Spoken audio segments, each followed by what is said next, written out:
কথা বলার দেখা হয়েছে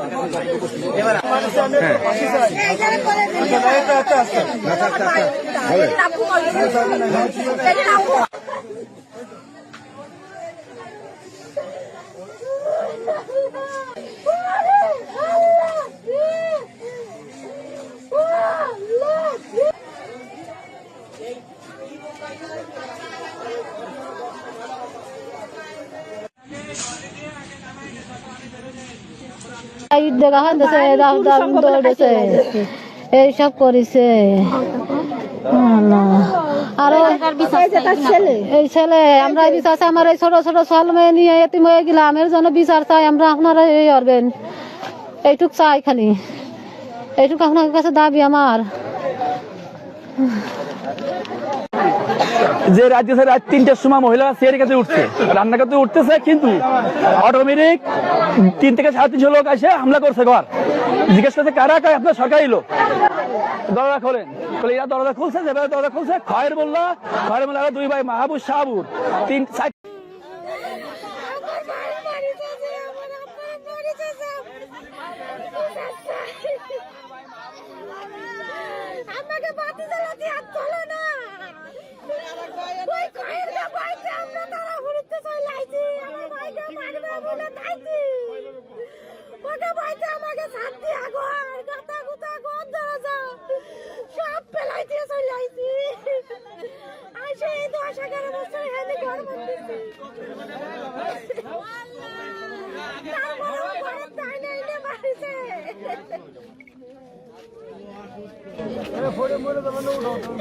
জানি আমাদের সহির সামনে যেটুকু হয়েছে এরা চেরি খাওয়ার সময় উঠেছে ভাই বলেছে ভাই এদিকে আসো আইসে প্রথম আমার ওই গত বাইটারে আগে মারিছে জামাইরা এখানে মার্ডার করেছে মানে আমরা সুস্থ বিচার চাই এর বিচার মানে কি এইরকম জীবনে মানুষের সাথে সত্যতা তো মানুষ করে না তার ঘরে শিমুল টিমুল মট সবাই আইছে এরা সবাই আইসে মারিছে এরম আমরা ঘরের মধ্যে শুয়েছিলাম ওই দেখেন ওই জাল না কুকাইছে হইলো আইসে কইছে কি আমরা পুলিশ আমরা বেরোইছি বারণের সাথে এমনি সাপ ধরে ধরে সাপ বড় মতন বাড়াইছে এরকম করেছে আমারও গাই দেখা হয়েছে এইসব করেছে এই ছেলে আমরা বিচার চাই আমার এই ছোট ছোট ছোয়াল মেয়ে নিয়ে এতিম হয়ে গেলাম এর জন্য বিচার চাই আমরা আপনারা এই রান্না করতে গেছিল চেরি খাবে বলে কিন্তু ওরা সন্ত্রাস বাহিনী নিয়ে খয়ের মেলার আপন দুই ভাই খয়ের মেলার সাথে 3 জনের শর্ট গান এনে বিদ্যুৎ মেলা জানলা দিয়ে দরজা খুলে সেখানে আমার সরকারি লোক জিজ্ঞেস করতে কারা তোরা আমার সরকারি লোক কিসের কাই আপনারা বলে আপনাকে এলাকায় বলে জ্ঞান হবে তাই আমরা আসছি ঠেকাইতে বলে আমাকে চেয়ার দেন আমরা বসবো বলে ওরা চেয়ার দিতে গেছে ওরা সেভাবে গুলি করছে ডাইরেক্ট খয়ের মেলা নিচে গুলি করছে মাহবুব শাহাবু এরা 3 ভাই ডাইরেক্ট গুলি করছে 20 রাউন্ডের উপরে এবং লাশের পেটে এখনো গুলি আছে সেনাবাহিনী ডাইরেক্ট গুলি পাইছে লাশের পেটে গুলি আছে গুলি মানুষ মানে মরার পরে লাস্টে ওরা গুলির চিহ্ন না থাকার কারণে ওরা ভেলাতে কুয়ায় পেট ফেলে থেকে গেছে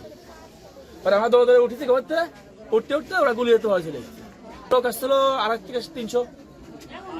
কিন্তু ওদের 4 জনের কাছে শর্ট গান ছিল 4 জন একসাথে গুলি করছে 20 রাউন্ডের উপরে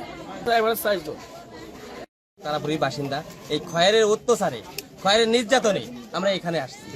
ঘর বাড়ি ওখানে সব ফেলে দিয়ে এখানে এসেছে বাবা গরিব মানুষ এখানে কিনছি বা রাখছি মানে ঘর দূর করছি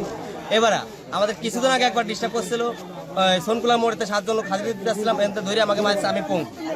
আমি আজ 6 মাস আগে আমি পঙ্গু আমার 4 হাত রড মারা এই খয়ের ভাই খয়ের থেকে সবাই আমাকে ঘটনা করছে আজকে সকালবেলা সিয়ারির নামাজ পড়তেছে ওই টাইমে শুনি কি জোরা এখানে এসে গ্যাঞ্জাম করে আমার চাচারে মেরে ফেলেছে চাচতো ভাই তাহাজুদ তাকে মেরে ফেলাইছে ফের দাও আগে যে শুনতে কি হচ্ছে তাকেও মেরে ফেলাইছে খলিল কাকার মেজা ছেলের নাম রুবেল শেখ তাকে মানে যেরকম ভাবে জখম করছে সে 90% বাঁচবে না যদি হায়াত থাকে 1% বাঁচবে, তাহলে বাঁচবে।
রায়ন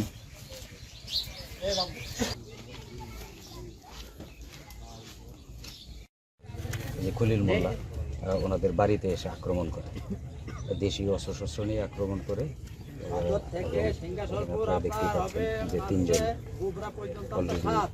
মারা গেছেন, আরো কয়েকজন হসপিটালে ভর্তি আছেন। তো এদের ভিতরে মানে সংঘাতের বিষয়টা অনেক পুরনো, তাদের আধিপত্য বিস্তার নিয়ে তাদের ভিতরে বিরোধটা অনেক পুরনো, এবং এটা আপনারা হয়তো বা ইতিমধ্যে কিছুটা জেনেছেন যে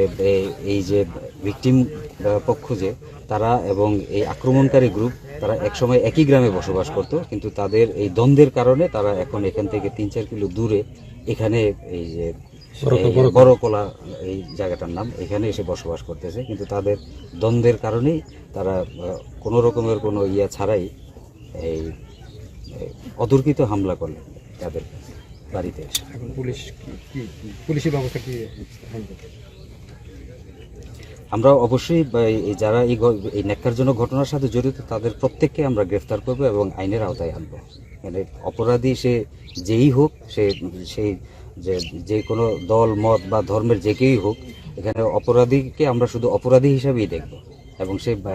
আমাদের আইনের হাত থেকে ছাড়া পাবে না। আমরা অভিযান জোরদার করছি, শীঘ্রই আমরা তাদেরকে ধরে ফেলতে পারবো আশা করি। এখানে লোকজনের মধ্যে একটু উত্তেজনা আছে, 3 জন এই গ্রুপের, 1 জন ওই গ্রুপের। তো এলাকায় উত্তেজনা আছে। আমরা এখানে আমাদের পুলিশ এবং ইন্টেলিজেন্সের লোক থাকবে যাতে করে ফার্দার কোনো আর মারামারির ঘটনার সৃষ্টি হতে না পারে, এই জন্য আমাদের লোকজন এখানে থাকবে।